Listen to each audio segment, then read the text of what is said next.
So there's a cycle, this vicious cycle that Black women of all ages, but specifically over 50, are being pushed through.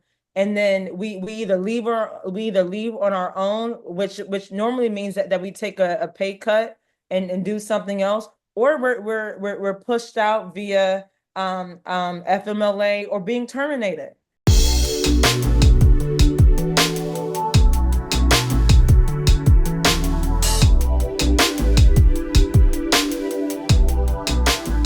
Hey everybody, welcome back to Unapologetically 50 Plus. My name is Angela. Today we are going to be talking about Black women in corporate America breaking free and getting their money, especially those of us 50 and older. But before we get started, I have one huge favor to ask. If you find any value or enjoy the content, please remember to like, subscribe, hit the notification bell, and let YouTube know you want more of our content. We truly appreciate your support. All right, let's get this conversation started with my special guest, Miss Latrice Burks-Palmerio. Hey everybody, so welcome to Unapologetically 50 Plus. So today we are talking to Miss Latrice Burks-Palmerio, and she is a lawyer who helps Black women get their money. So today we are talking about Black women 50 and over in corporate America breaking free and getting their money. So before we get started, let me have Miss Latrice introduce herself and, tell us a little bit about what she does and how she helps Black women in particular. Hey, Miss Latrice, so tell us a little bit about what you do and how you help Black women. Hi, Angela. Thank you so much for having me. It's a blessing to be here with you today. My name is Latrice Burks-Palmerio. I'm an attorney, barred in California, but I help Black women across all 50 states and territories. And I am a toxic job survivor as well as a toxic job liberator. I spent the first part of my legal career in corporate America. I was mistreated. I negotiated my own exit. I got paid six figures each time. So I use my legal training. I'm working in my sweet spot. I help Black women. Most of my clients are over 50, which is nice because I find that Black women who work hard at these companies are the ones that are mistreated, robbed of their retirement benefits, robbed of retiring with dignity, which is what we aren't afforded that luxury.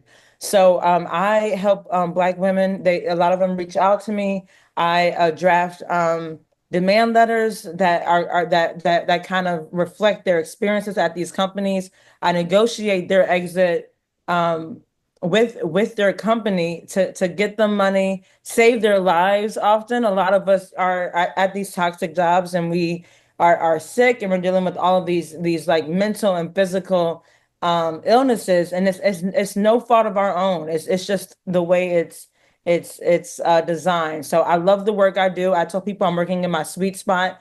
I could be at a firm making 300 plus a year, but I would much rather earn clean money and use my Trojan training. I went to USC. I clerked for a federal judge. I'm using my training to help women who are worthy of my help, and I find the work very fulfilling. And I love what I do, and I love helping people. Okay, okay. So when you said that a majority of your clients are 50 and above, what are you finding some of the main reasons that they're trying to get out of corporate America? What are some, is it primarily health issues? Is it that, what, I'm just, I'm being mistreated? What are some of the main reasons why women of our age are, I should say my age, not your age, my age, trying to get out of corporate America? So I saw this chart like about almost like a year ago, and it's called the Black Woman Employee Life Cycle. Okay. And it's a chart that like kind of depicts the experience of a Black woman in corporate America. We are recruited. We are normally like tokenized.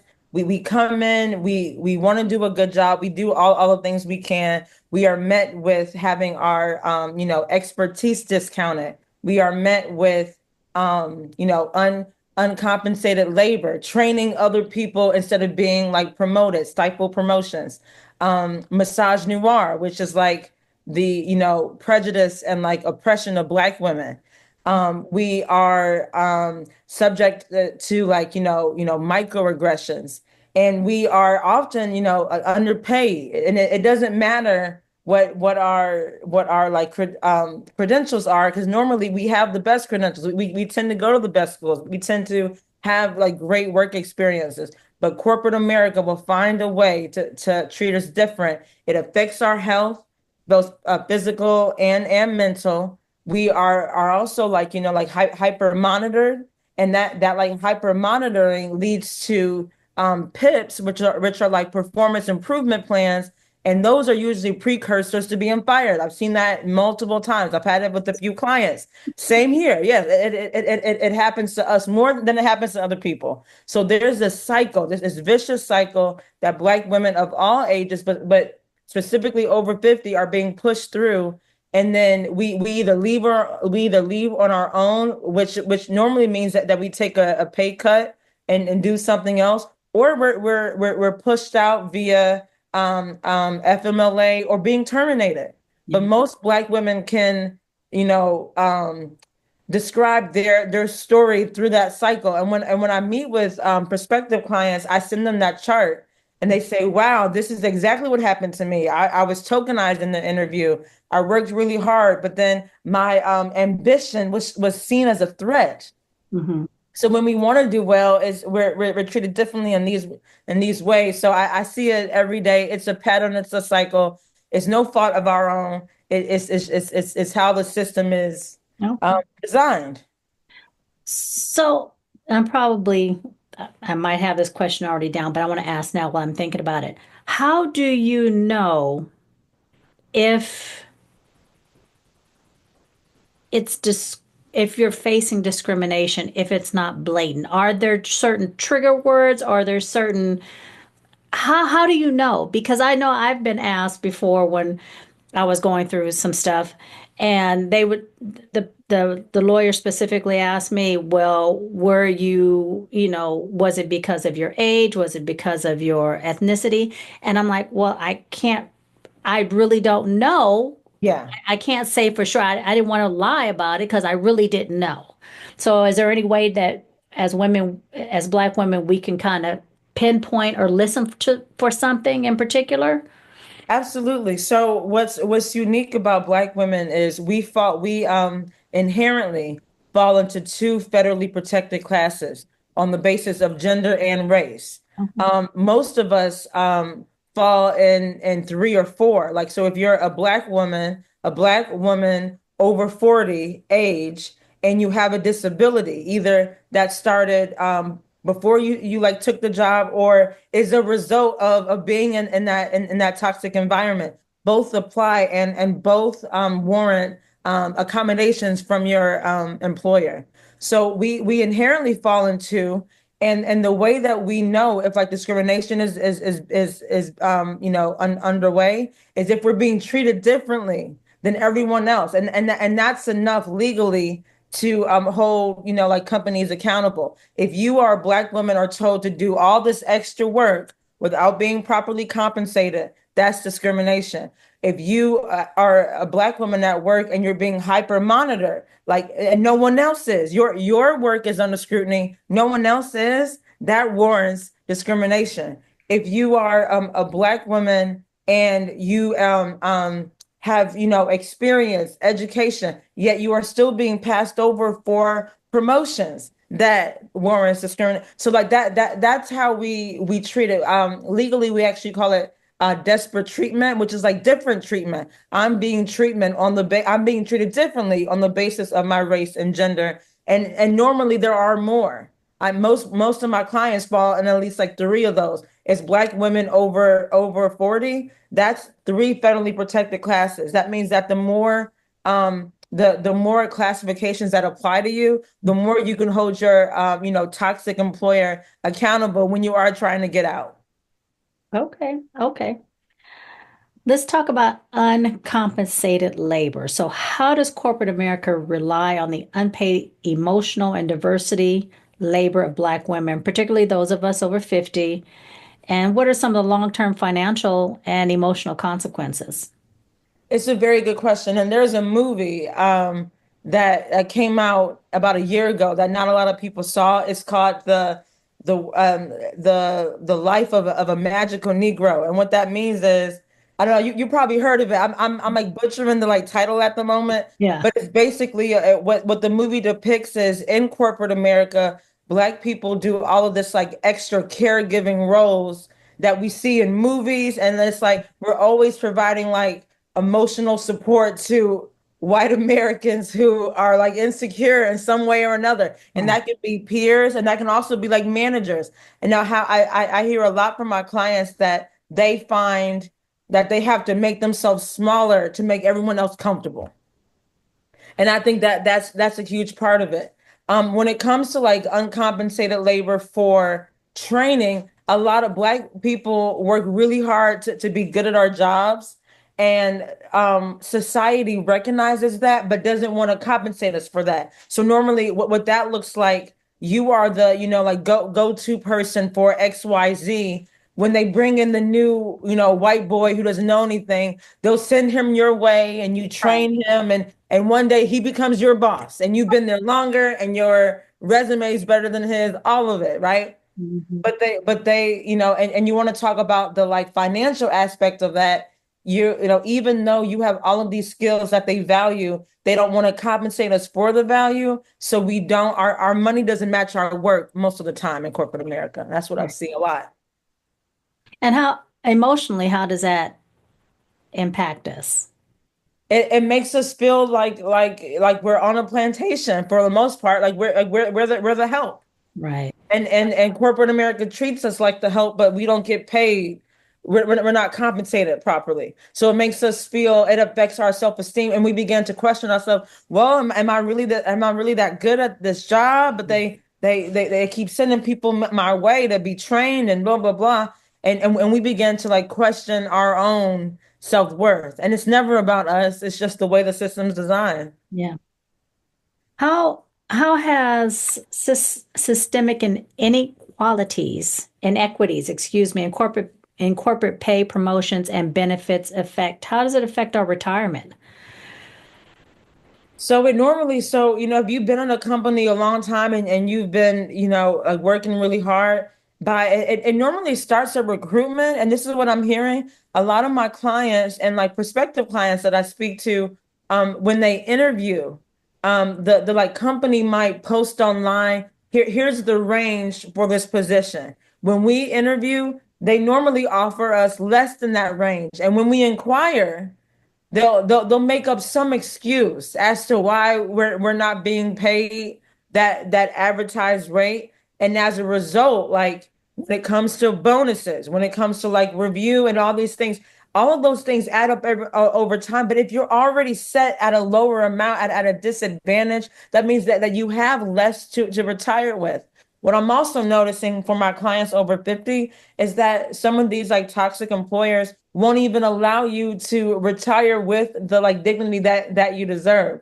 So they'll find a way to like push you out right before you retire. I had a client who was a year or two away from retirement. She would have had over $1 million. She would have had over $1 million, and she was robbed of that. She was fired two or 3 years right before retirement. She worked for a big company. They know who they are, and they are evil.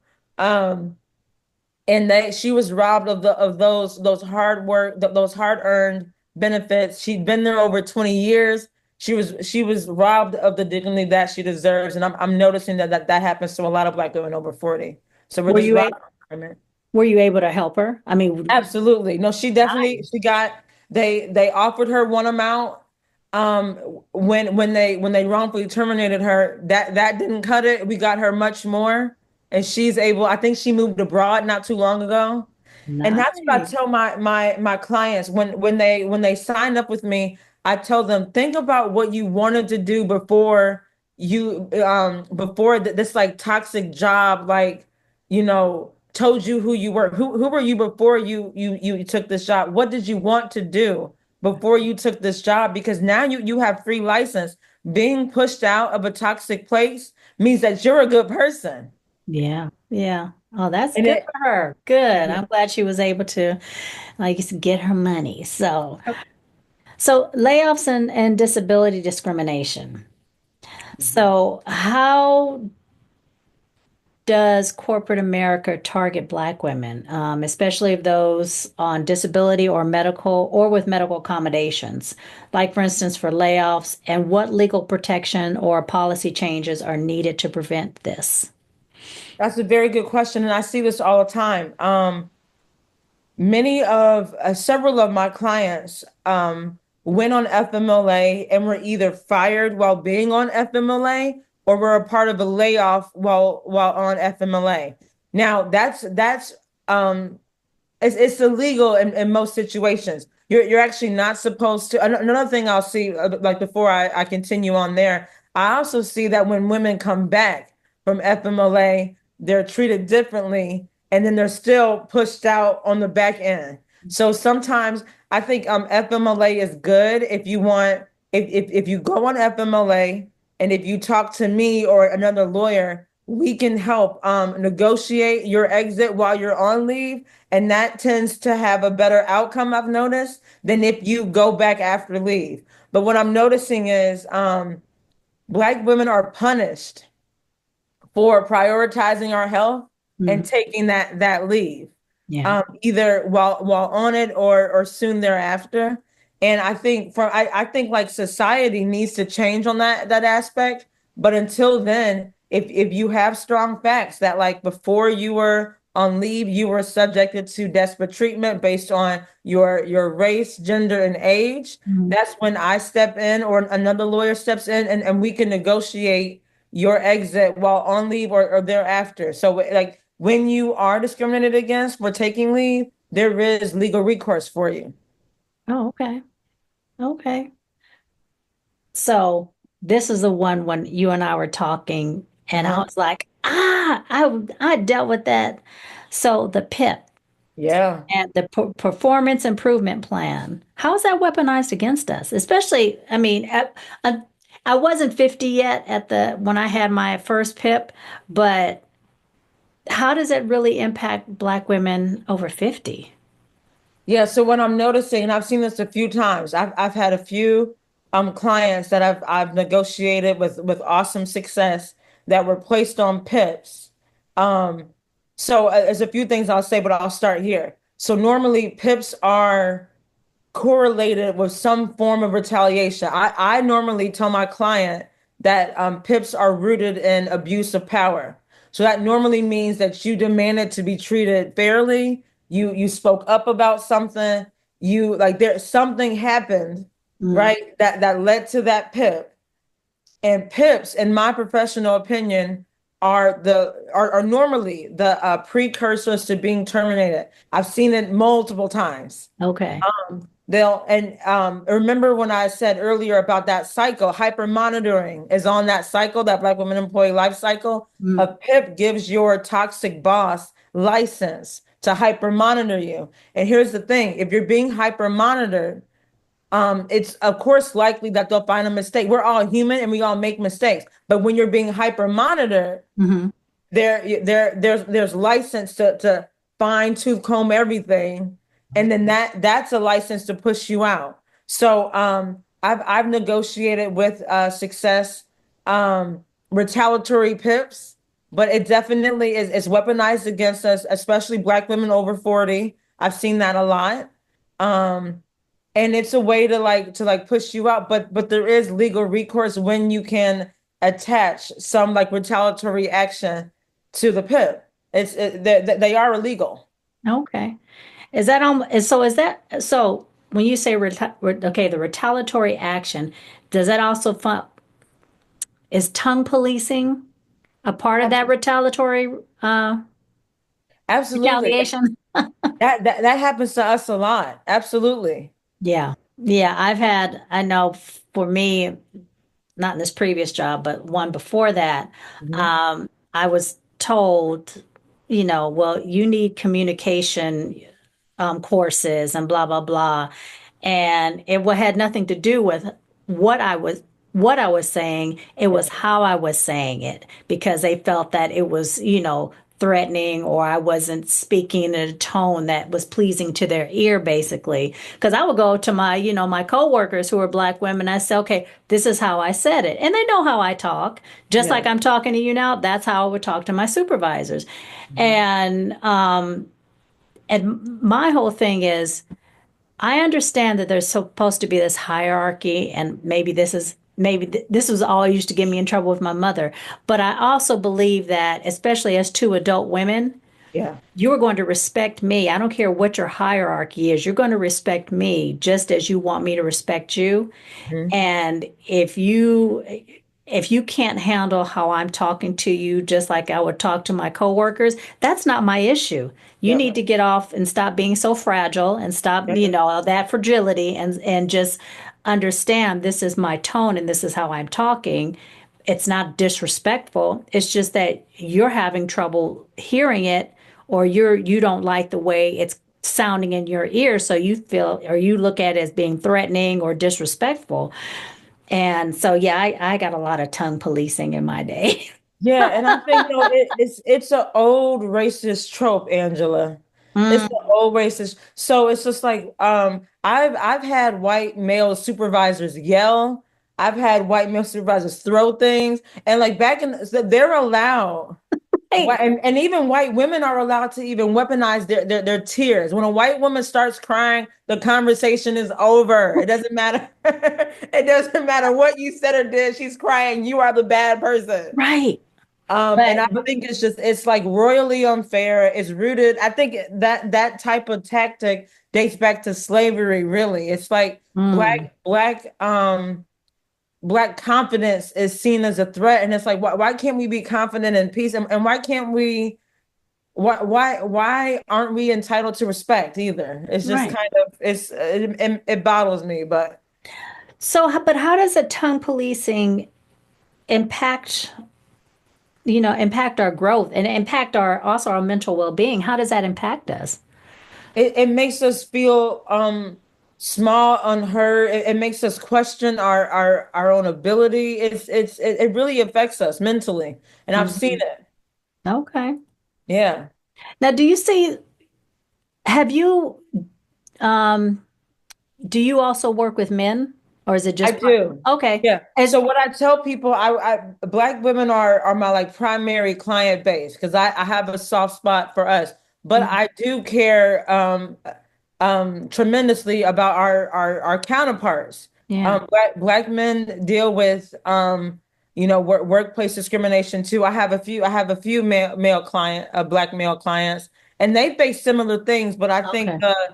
the there's almost like a bigger fear when I've noticed one of my clients was wrongfully terminated and they wouldn't even let him go back to his desk. They were afraid of him. So I feel like the fear aspect is stronger with them. Yeah.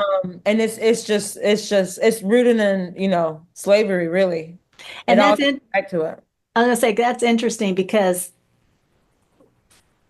to me, if I see a white man being escorted out, I'm more concerned with that than if I see a brother being escorted out. Me too. I Me too. remember there was this one guy at my previous job who my a close friend of mine, close coworker, she would say, Angela, if I text you and tell you to, get your bags and leave, that means this the guy that she was sitting right next to, that means he is flipping out because he would flip out over the smallest things. White dude would Yeah. flip out over the smallest things. And Yeah. he said, I'm telling you and two other my coworkers that I care about, pack your bags, grab your keys, and leave. Because, and they had to be concerned about him, when they did finally let him go. She was like, I don't know what he's going to do. I mean, we had a locked building, but as we know, it's easy to get into them locked buildings. All you Yeah. got to do is follow somebody. But anyway, so that's my concern. Like, I'm like going, okay, And where's the I'll next? add to that. When you think about who are the main perpetrators of mass shootings, mass violence, like it ain't us and it ain't our brothers. I just, it ain't. Truth. I mean, true. That's so true. So Yeah. yeah, that and like I said, that tongue policing and that pip, that used to always that was my kryptonite. Yeah, pips are retaliatory. I've seen it multiple times. Yeah.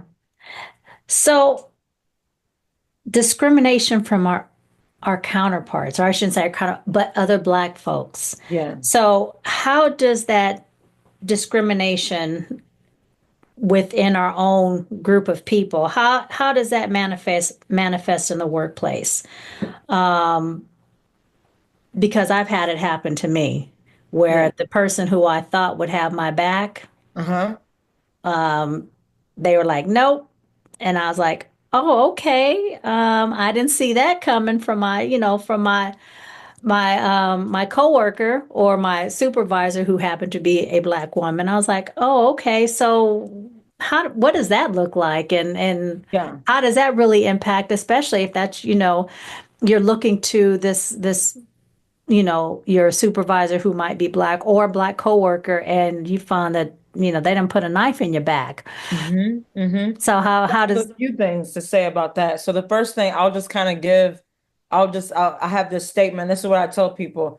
Sometimes Black people drink the toxic corporate Kool-Aid stronger than anybody. And when we do it, when we drink that Kool-Aid, we Mhm. can be more toxic than some of these white people. I've seen that too, and that was my experience. At my first law firm, my Mhm. supervisor was a Black woman. She was like ruthless with everybody, but she was particularly hard on me. And everyone Mhm. noticed it, right? Okay. So here's the thing. What the like good news is for legal recovery, Black people can still discriminate against Black people and like legal liability still holds, Okay.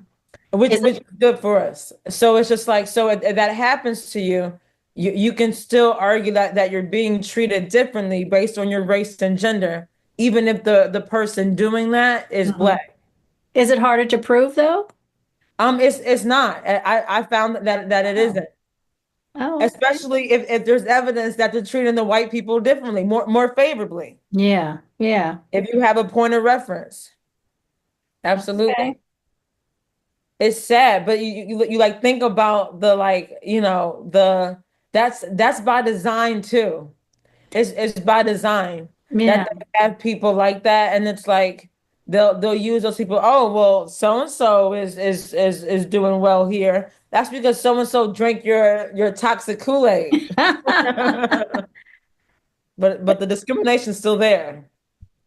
So, what do you think? I mean, what are the implications? I mean, for when this happens? I mean, the emotional, we already know about the financial, but what are the emotional implications for when we have this coworker or this supervisor who's Black and who's doing this to us? What do you, in your experience and working with your clients, what were those emotional implications? We know about the financial implications, but the emotional implications. Because I know for me, it would feel like, okay, I've been stabbed in the back, and Yeah. you were kikiing and ha-haing in my face, and I thought everything was cool. But now I see you're the one who is saying, saying all these negative things.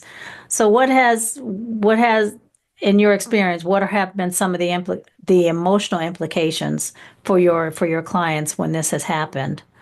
I noticed there's like this extra layer of like despair because it's like not only is this place not for me, but the people who look like me in these spaces Yeah. don't have my back. So that means that you're even more unhappy at work. It affects you. You have more like depression, anxiety, and it can affect your like work performance. So it's a cycle. It's like because I'm being treated differently, because my own people are doing it, I don't really feel safe at work. I don't like it here. And think about it like that affects you. That affects your like ability to work in peace, but it also affects you, like it adds this extra layer of like despair from what I've noticed. Yeah.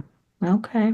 And I have a client that was working in big tech, and it was um her main adversary was a gay Black man. Now I've noticed sometimes gay Black people can thrive in corporate America because a lot Yeah. of them do drink that toxic Kool-Aid. I've seen it. Wow. I've Okay. seen it. Okay. So, in what ways does corporate America strategically use Black women, particularly those of us over 50, for PR purposes, DEI initiatives, without providing them real opportunities for advancement? And how can we reclaim our agency in the workplace? Yeah, so I'm noticing like most Black women in corporate America are strongly encouraged to do uncompensated DEI work. And that's like join this committee, spearhead this initiative. Now, meanwhile, we're expected to do those things and do our work, but the white people can just focus on work. So they're able to like go home and get rested and then just only focus on work while we have to juggle all these other things.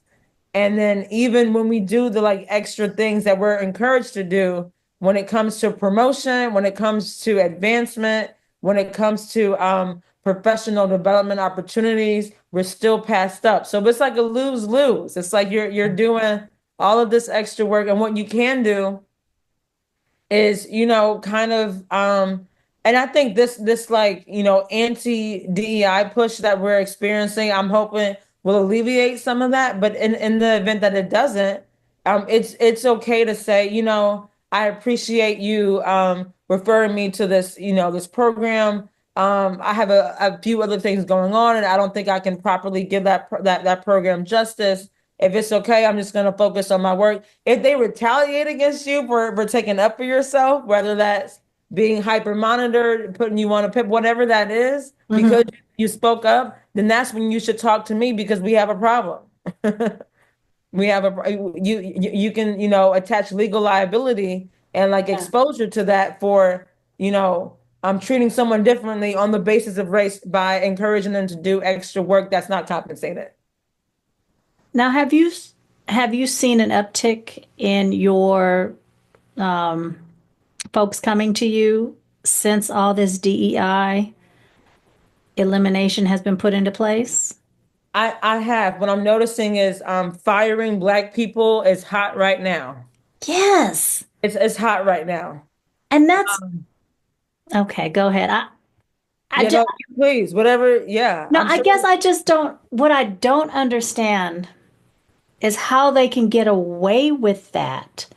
Because so you're saying that every Black person or every ethnic or everyone, whatever, we're going to talk about Black folks, not worry about everybody else. Yeah.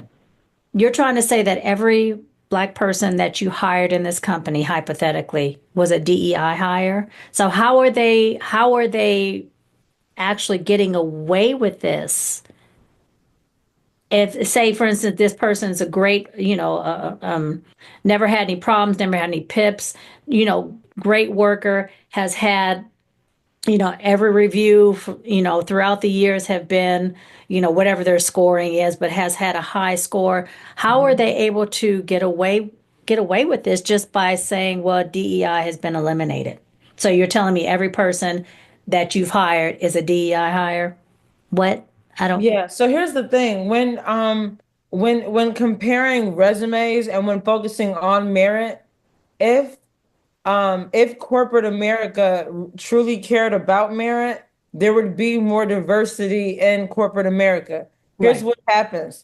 There are these mediocre white people in charge in corporate America, and they hire their mediocre white friends. They don't care about where you went to school. So the only time I see credentials being devalued is when it's attached to a person of color, Okay. truly.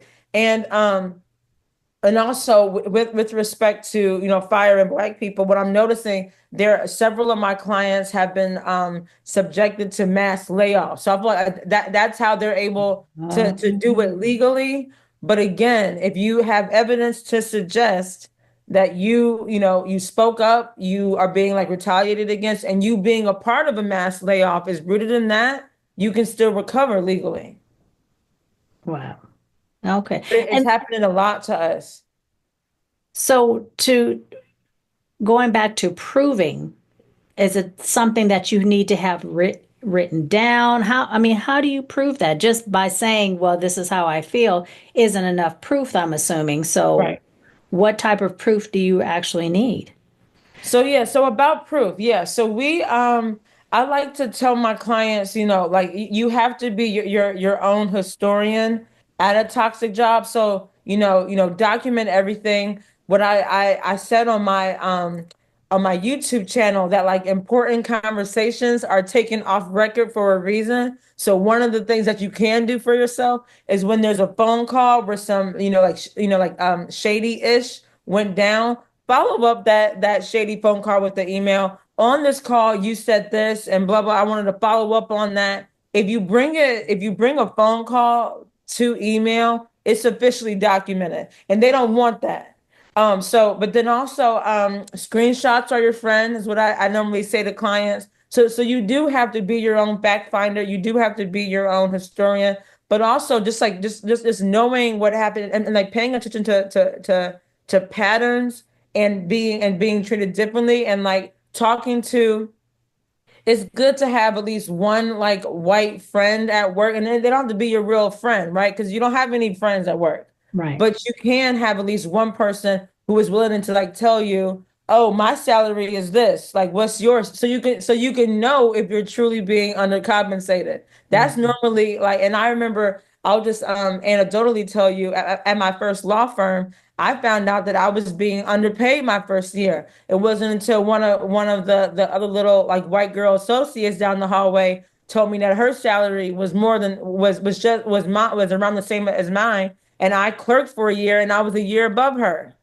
So it's like things like that. So just like having a friend to also tell you, if things are normal. So it's like, hey, is it normal for so and so to monitor your work like this? Oh no, he doesn't do that to me. That helps prove desperate Oh, treatment. Absolutely. So having someone that like you can talk to about, and like get the, like skinny on right. what's really going on. Can you record your conversations if you're going into a meeting? So the rule is the rule normally is that you can't record without consent. Okay. Now that rule is like state specific, so definitely look up what your state is. I tell people, if you do record, just have it be for like note-taking purposes only. Take that recording, type up those notes, and then can it, because you don't, because then you have a detailed record of the conversation, but you're not technically supposed to do that. So I tell my clients like, um don't do it, but if you do it, just use it for your own notes and then can it. Like Or get permission, like you said, or give or say get not permission. for my own, for me to take notes, can I record this? Yes, Okay. fair Okay. game. Yep. Okay. So how does the expectation for Black women to mentor, educate, and advocate for diversity within their organization, often without compensation or promotion, contribute to burnout and career stagnation?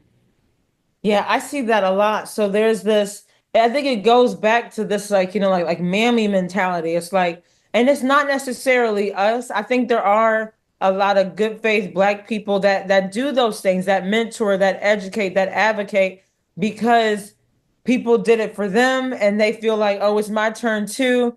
And it's in good faith. And I think, um, but at the cost of, doing this extra, like this like uncompensated work, leads to burnout, because you see the white boy gets to go home. He works, no one bugs him. Right. He does his work, he goes home and rests, and he does. What I've noticed is that I think white people are lazy, to be frank. And I think Well, how is this country built? Not by them. exactly. So when possible, they do the bare minimum. I had Yeah. my that little white girl associate I told you about would do the bare minimum. She wasn't coming in on the weekends. I was coming in on the weekends. All these things, and it leads to burnout, because you're like stretching yourself so thin, and the work responsibilities don't go away just Right. because you have to mentor. But you mentor because those spaces are hostile to us, and you feel obligated to keep as many Black people in the company as possible. But there is a cost to that we see all the time. And but how does that impact our career stagnation though? That Yeah, it'll impact it by not having the luxury of just working and putting your 100% in that and going home and rest. yeah, You're working, you have family obligations, you're mentoring, you're educating.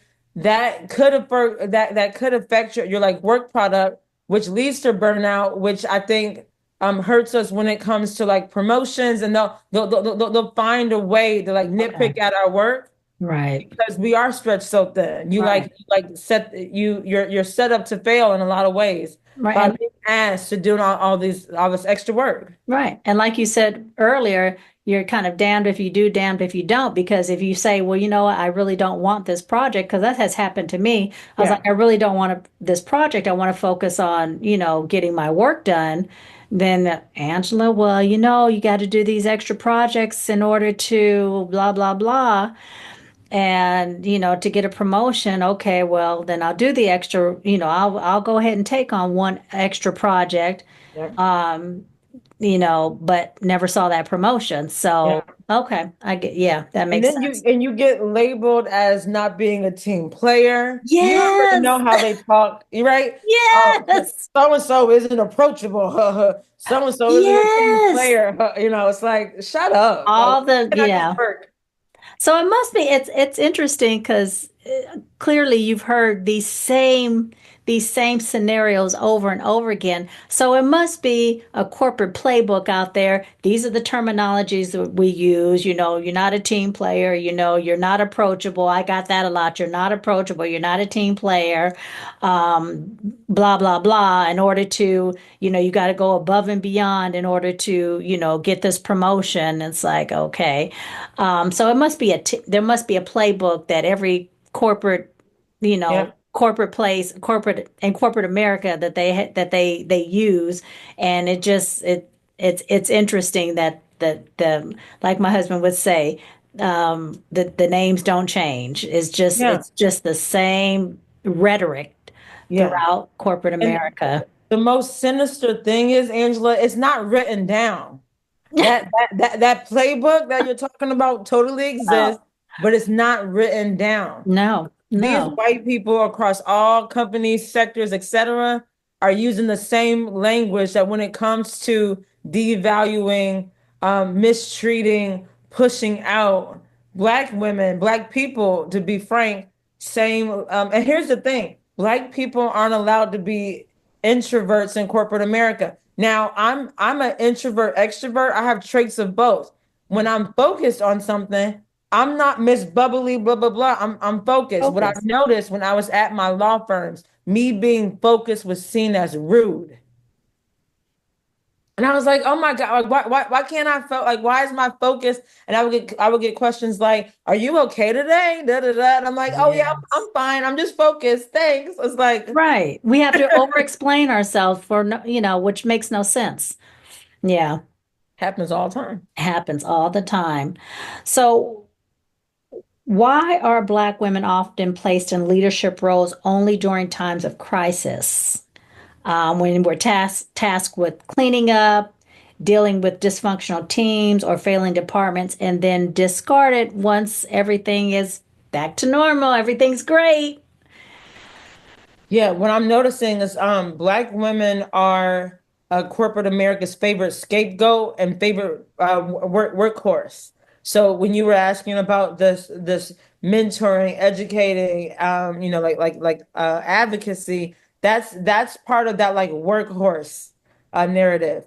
But the like scapegoating, and we Mm. saw this with I think like Harvard's professor Claudia Gay. Yeah. She was elevated in a time, and she was elevated and the spotlight was put on her in a time of a crisis, but instead of supporting her in the way that she deserved, she didn't have the support and she ended up harming herself. Like so like things like that happen when we're elevated but not supported. And that's what I'm saying. Black women, when we are promoted, we're not given the same the like same like support that the white counterparts are given. And I Right. think as of that, I mean, and as a result of that, it puts a strain on our mental health, our physical health, etc.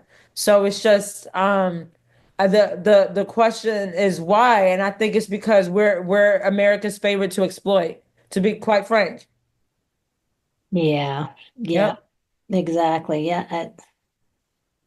I don't even have words for that one Yeah. because it's It's it's easy. It's easy it's to. easy. And I mean, look, let's be frank. So if you saw Wicked, the movie, Alphaba, the like girl with the green skin represents women of color, but she represents Hmm. the sister. Yeah. So but she's very powerful, and her professor saw that she was powerful and wanted to use her power for what she wanted. But the Hmm. very second that sister said, "No, this is Yeah. my power, and I'm not doing this," that's when she became the villain, Angela. That's when she became the villain. Oh, I'll have to see Wicked. I haven't seen it, so I will have to see it. Oh, And it's exactly okay. that. When we reclaim our power, that's when society calls us bad. Right, right. You're not being, yeah, like I said, back to you're not being a team player. You're not, basically you're not doing what we want when we want it. So time to get rid of you. We'll bring in someone else. So, Yep. so what protections are needed to stop workplace discrimination? So I think if I were queen of the world, the EEOC as of now is still that's the Equal Employment Opportunity Commission. Hmm. Um, that organization, as of now, is still up and running. People are still filing their complaints. They get thousands of complaints daily, weekly, etc. Now, if I were queen of the world, they would have some department that would, handle retaliatory pips, that would handle misogynoir, that would handle these like deeply rooted issues like being like stagnated in your profession, stifle promotions, like these like systematic issues that we don't treat as systematic.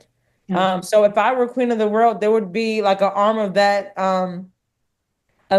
department that would tackle those things more hands-on. For now, there's lawyers like me who do plaintiff's employment work, who really help federally protected employees, handle and stop workplace discrimination. I think the first thing that has to happen is a lot of Black people are afraid to speak up, and I get that. But I think by speaking up, you can save your own life, but you might be able to save someone else's too. okay. Okay. Great. So tell folks how they, and I'll have it in the description as well, but tell folks how they can get in contact with you because I wish I would have known about you, lady. Yeah. And I hear that a lot. And I think part of what you can do and what you are doing is like raising awareness, telling your story so people can learn and people can get out. So again, thank you for using your platform and your voice to help Black women, especially over 50, because I think I think Black women over 50 are the most vulnerable because I'm seeing that most Black women over 50 are being robbed of dignity that they are long overdue and deserve. So Right. again, thank you so much for having me on. Thank you. So I'll give you my card. If you are a Black woman over 50 and if you are experiencing workplace discrimination, please feel free to set up a consultation with me. It's free. I'll tell you if you have a case, and I'll let you know what your options are. But know that you don't have to suffer in silence anymore, and know by speaking out that you could save your life, you could save someone else's. You can follow me on Instagram. I have a YouTube channel that I'm trying to grow where I interview Black women of all different walks of life, and I talk about workplace discrimination and how you can protect yourself. I have a playlist that teaches you how to build a case. Oh, okay. And like I said earlier, emails are your friend. Important conversations are taken off record. Bring them back on record through email. Screenshots are your friend. You have to be your own fact finder because if you are pushed out, your employer will tell a lie on you, and you have to be ready for that. It's not Hmm. about you; it's about them. Their objective is to continue to do dirty with impunity, and you have to hold them accountable by making them do right by you. Exactly. Exactly. Yeah. So what's your YouTube channel? So my YouTube channel is you can go to youtube.com and then it's at it's Black Girl Magic Lawyer without the vowel. So that's